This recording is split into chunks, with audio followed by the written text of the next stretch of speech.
بسم الله الرحمن الرحيم ولقد يسرنا القرآن للذكر فهل من مدكر.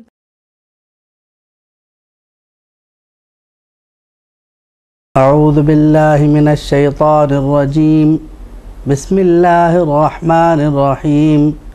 قل إن كنتم تحبون الله فاتبعوني يحببكم الله ويغفر لكم ذنوبكم والله غفور رحيم. قل أطيعوا الله والرسول فإن تولوا فإن الله لا يحب الكافرين. إن الله اصطفى آدم ونوحا وآل إبراهيم وآل عمران على العالمين ذرية بعضها من بعض والله سميع عليم. إذ قالت امرأة عمران رب إني نظرت لك ما في بطني محررا فتقبل مني إنك أنت السميع العليم. فلما ودعتها قالت رب إني وضعتها أنثى والله أعلم بما وضعت وليس الذكر كالأنثى وإني سميتها مريم وإني أعيذها بك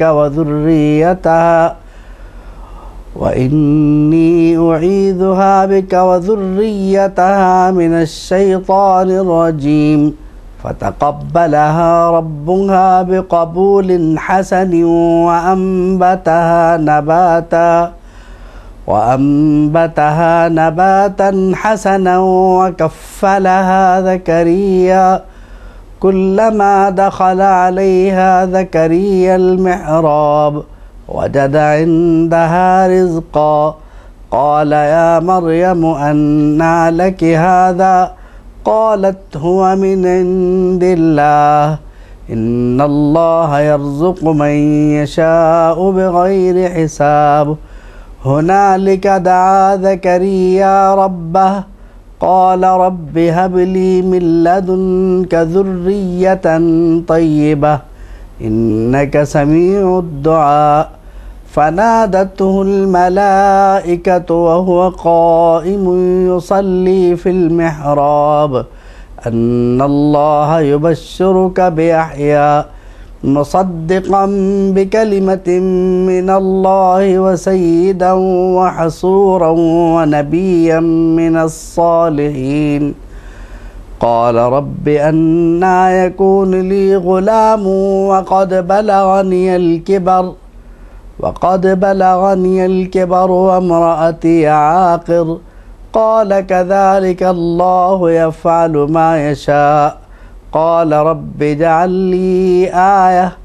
قال آيتك ألا تكلم الناس 3 أيام إلا رمزا واذكر ربك كثيرا وسبح بالعشي والإبكار.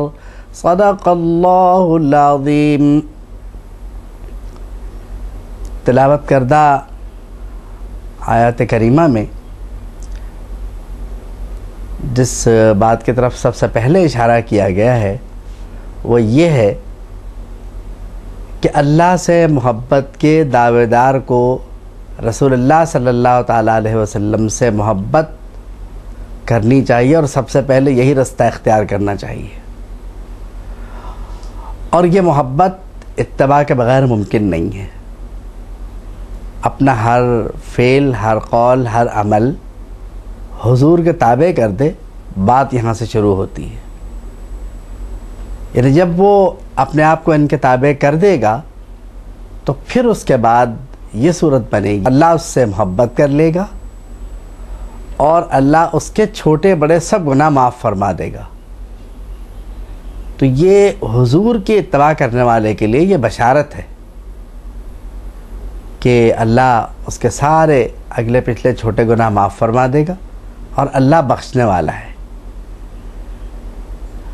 دوسری جو آیت کریمہ ہے اس میں ارشاد فرمایا کہ آپ فرما دیجئے، آپ یہ دیکھیے کہ زبان نبی کریم صلی اللہ تعالیٰ علیہ وسلم کی ہے اور قول اللہ تعالیٰ کا ہے، تو آپ اپنے متبعین کو پہلے درجے میں یا دوسرے درجے میں عام لوگوں کو یہ دعوت دے دیں کہ وہ اللہ اور اس کے رسول کی اطاعت کریں۔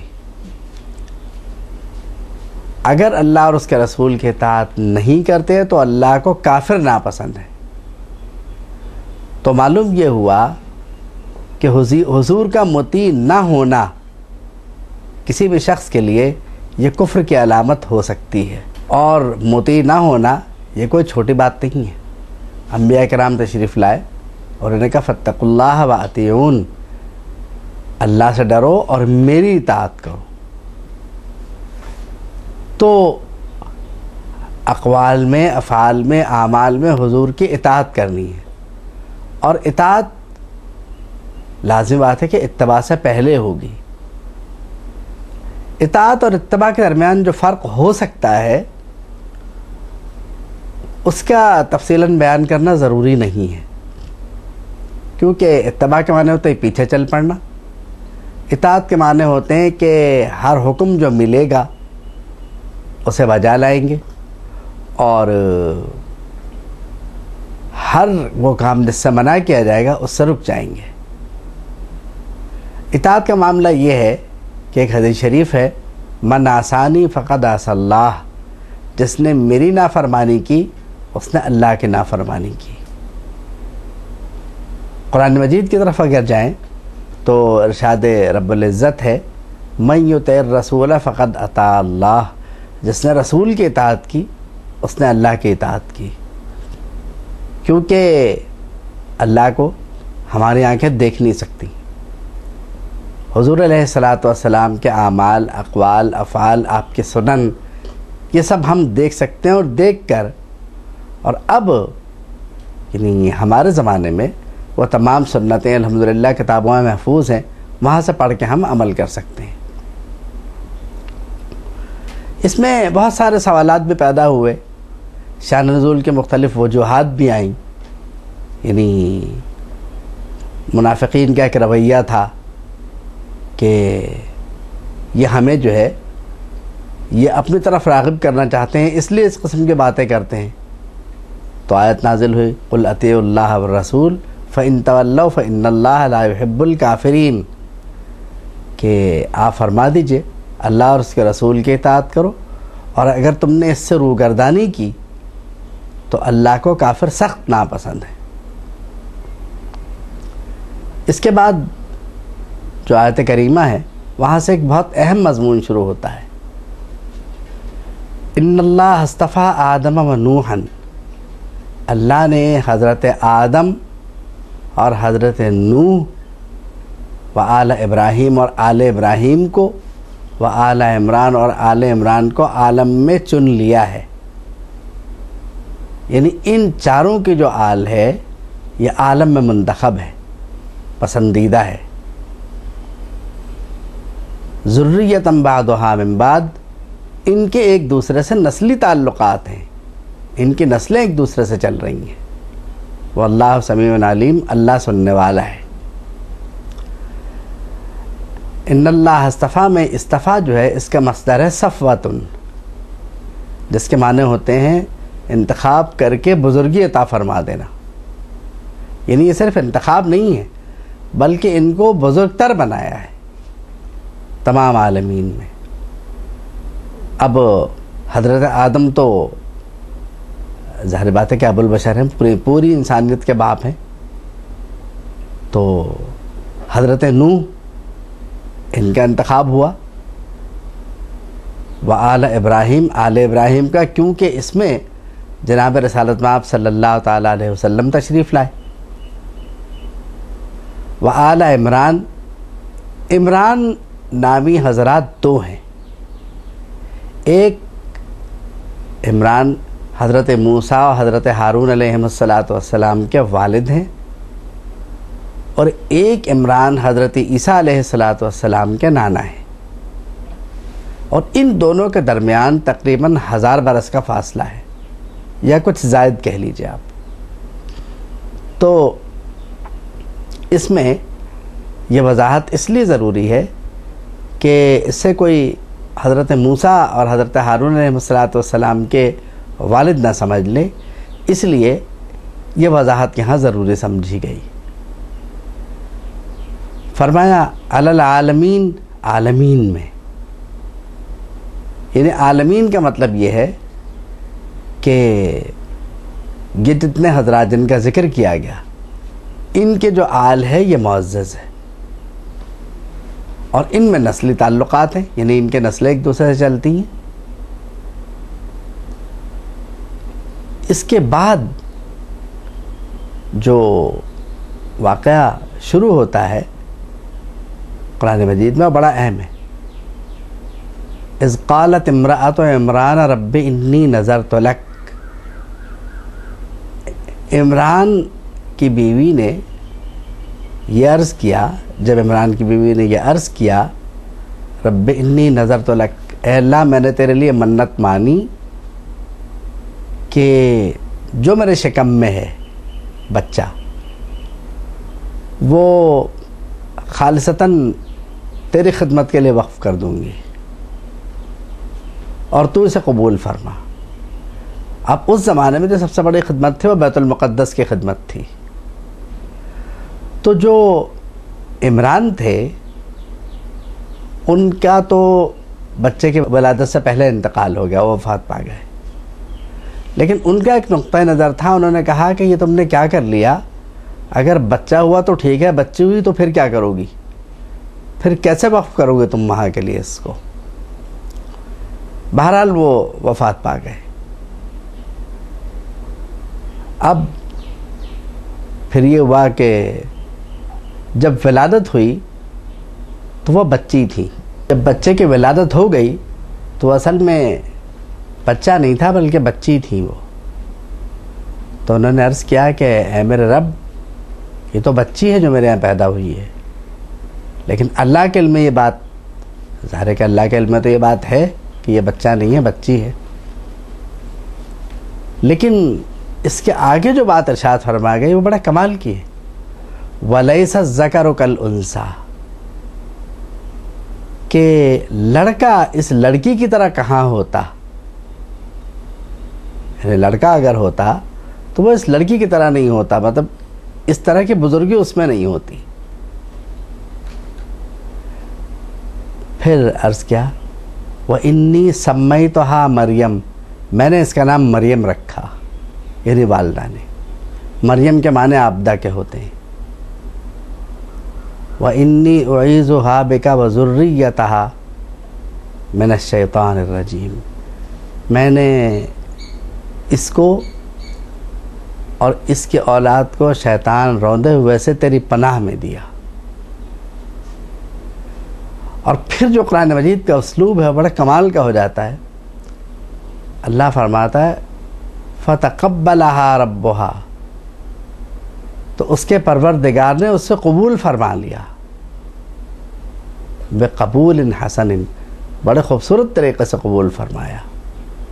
اصل میں ہوا یہ کہ وہ بچی کو بیت المقدس میں چھوڑ آئی، کیونکہ نظر مانی تھی، جو وہاں اس وقت احبار موجود تھے، علماء صوفیہ جو بھی درجہ ان کو دے لیں، ان کا بہت بڑا درجہ ہوتا تھا، تو وہاں پہ انہوں نے چھوڑ دیا، اور ان کی کفالت کا ذمہ حضرت زکریا علیہ السلام نے لیا، اس لیے کہ حضرت زکریا کے گھر میں ان کی خالہ تھی، یعنی حضرت زکریا رشتے میں حضرت مریم کے خالو لگے۔ اور قرآن فرماتا ہے وَأَنبَتَهَا نَبَاتًا، ان کے نشو و نما خوب ہوئی۔ اور مفسرین نے لکھا کہ نشو و نما اس طرح ہوتی تھی کہ ایک دن میں یہ اتنا بڑھتی تھی جتنا بچہ ایک سال میں بڑھتا ہے، تو نشو و نما بھی خوب ہوئی. فرمایا وَكَفَّلَهَا زکریا، کہ اور ان کی کفالت حضرت زکریا علیہ السلام نے اپنے ذمے لے لی، کیونکہ رشتے میں سب سے قریب وہی تھے. اب یہاں ایک عجیب کرشمہ قدرت نظر آتا ہے. کلما دخل علیہا زکریا المحراب، جب بھی حضرت زکریا حضرت مریم کی عبادتگاہ میں داخل ہوتے تو ان کے نزدیک رزق پاتے وہ، یعنی اللہ کی عطا سے ان کے پاس بے موسم کے پھل موجود ہوتے تھے.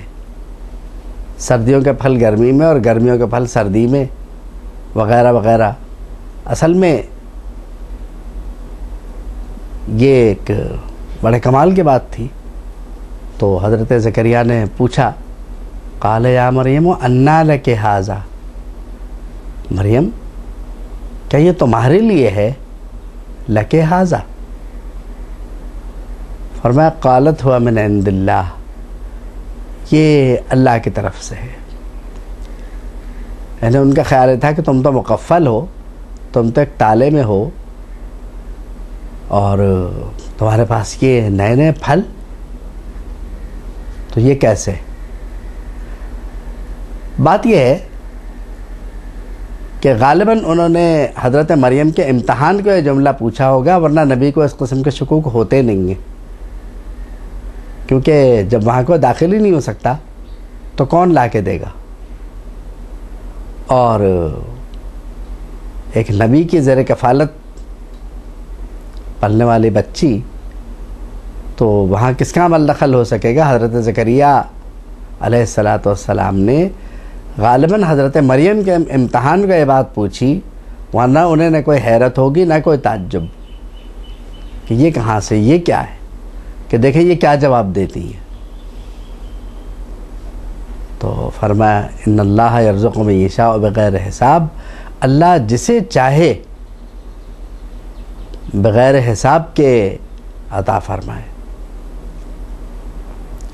یہاں سے مفسرین نے کرامات اولیاء کا ثبوت بھی لیا ہے، کیونکہ یہ بات خرق عادت تھی. حضرت مریم کے بارے میں یہ تو طے ہے کہ وہ ولی تھی، نبی نہیں تھی، اور یہ جو کچھ بھی اللہ تعالیٰ کی عطا تھی ان کو، یہ ایک بڑے کمال کی بات ہے کہ حضرت مریم نے کسی عورت کا دودھ نہیں پیا. پہلی بات تو یہ، اور ان کی جو پرورش ہوئی ہے وہ جنت رزق سے ہوئی ہے، یعنی ان کے لیے جنت سے رزق آیا کرتا تھا. تو یہ ایک بڑی فضیلت کی بات ہے. تو حضرت زکریا علیہ السلام کو یہ خیال آیا، ہنالک دعا زکریا ربہ، حضرت زکریا نے دعا فرمائی، اپنے رب کو پکارا.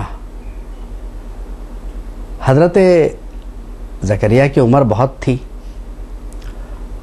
اور حضرت مریم کے جو خالہ تھی ان کی بھی عمر اچھی خاصی تھی، اولاد ہونے کی عمر نہیں تھی ان کی. لیکن حضرت زکریا جب یہ خیال فرمایا کہ مریم کے پاس بے موسم کے پھل آ رہے ہیں، ان کی پرورش جنت کے پھلوں سے ہو رہی ہے، تو پھر مجھے اولاد کیوں نہیں مل سکتی؟ اچھا، بات یہاں پھر وہی آ جاتی ہے. کسی کے ذہن میں خیال آ سکتا ہے کہ حضرت زکریا تو نبی تھے، تو ایسا کیوں ہوا؟ تو کیا وہ معاذ اللہ بھولے رہے اس بات کو؟ بات یہ نہیں ہے. بات یہ ہے کہ اللہ رب العالمین جب کوئی معجزہ ظاہر فرمانا چاہتا ہے کسی نبی کا،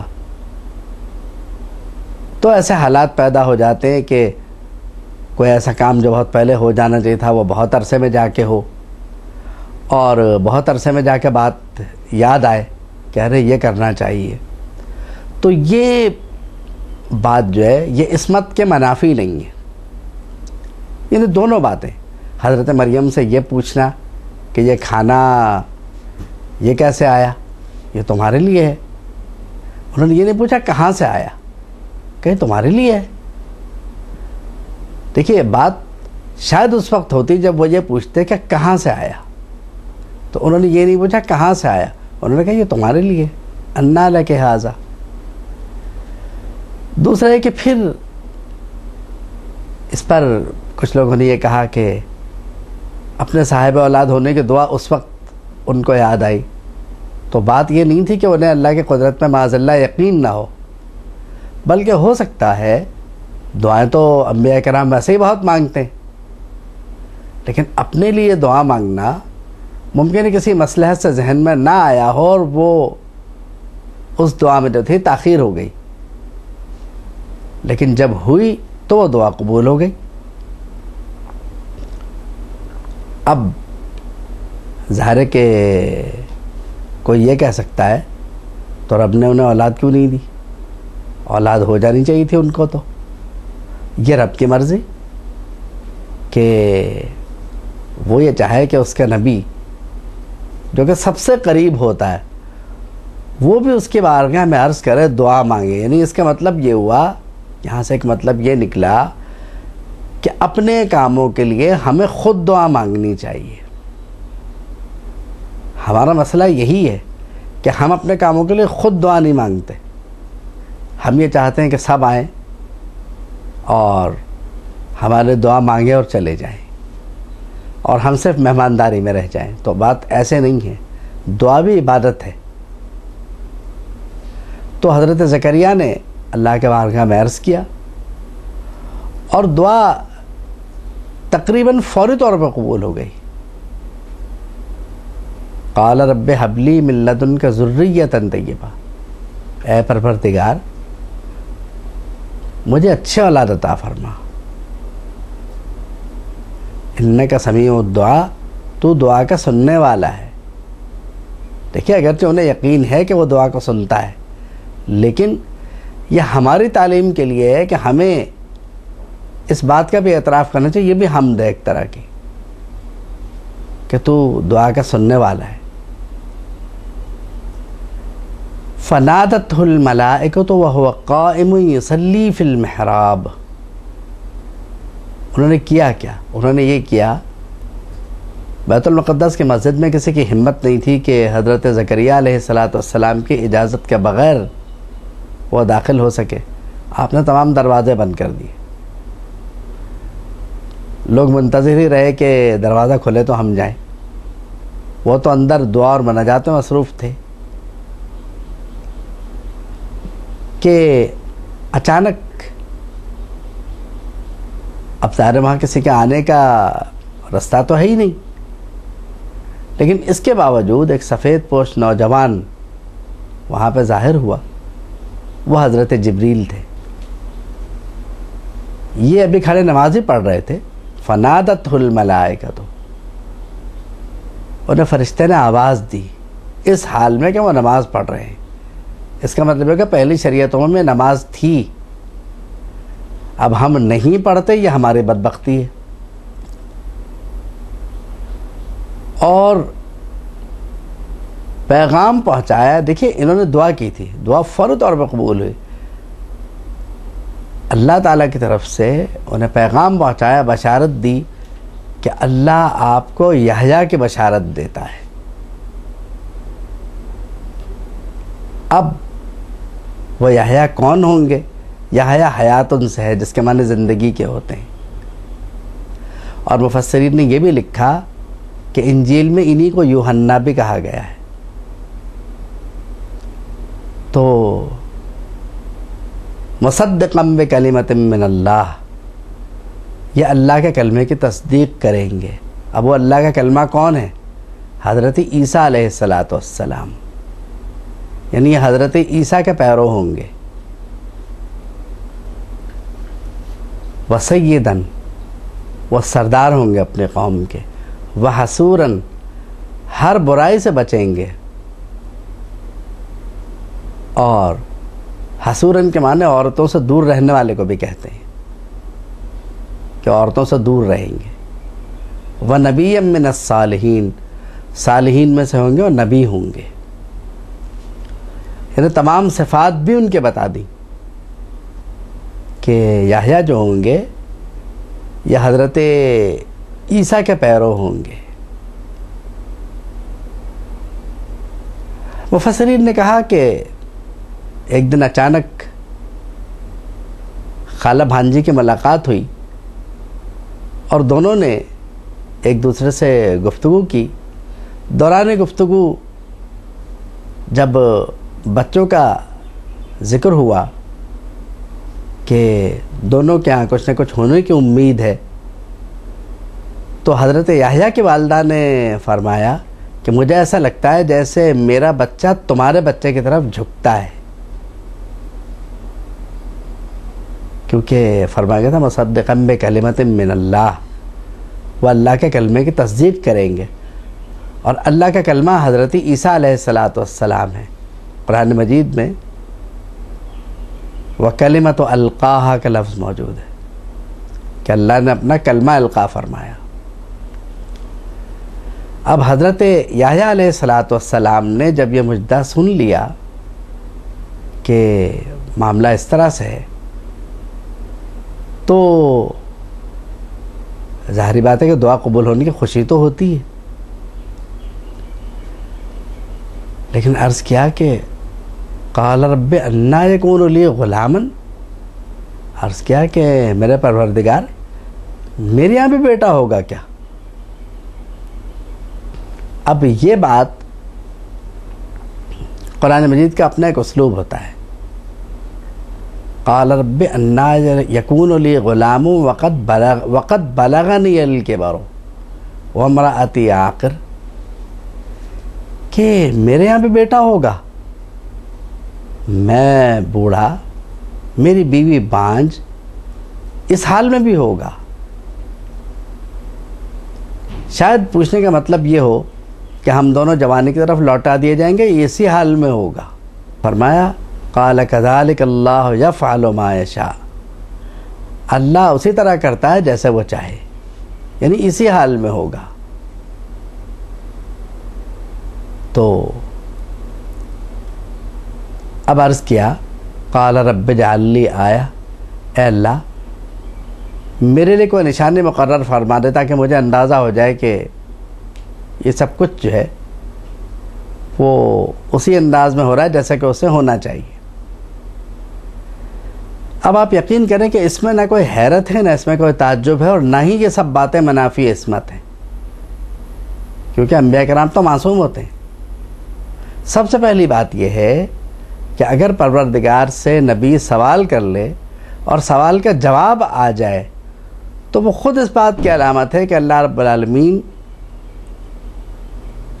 نے یہ سوال ناپسند نہیں فرمایا.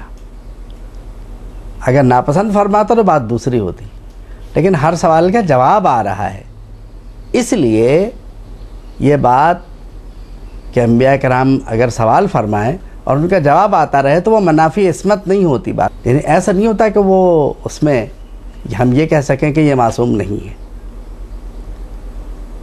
فرمایا قال آیتک الا تکلم الناس ثلاثة ایام الا رمزا، نشانی یہ ہوگی کہ تم 3 دن لوگوں سے بات نہیں کر سکو گے، اور اگر کرو گے تو صرف اشاروں میں، یعنی زبان، اعضاء، جوارے سب ٹھیک ہوں گے، لیکن تم کوئی اور بات نہیں کر سکو گے، کسی اور سے بات نہیں کر سکو گے، صرف اشاروں میں ہو سکے گی. تو اب کرنا کیا ہے اس درمیان؟ وَاذْكُرْ رَبَّكَ كَثِيرًا، اپنے پروردگار کا بہت ذکر کرو، وَسَبِّحْ، اس کی تسبیح کرو، بِالْعَشِيِّ وَالْإِبْكَارِ، یعنی عشی کہتے ہیں عصر کے بعد سے وقت شروع ہوتا ہے، اور ابکار کہتے ہیں فجر کے بعد سے لے کے چاشت تک کے وقت کو. تو ان اوقات میں خوب تسبیح کیا کرو. وآخر دعوانا ان الحمد للہ رب العالمین.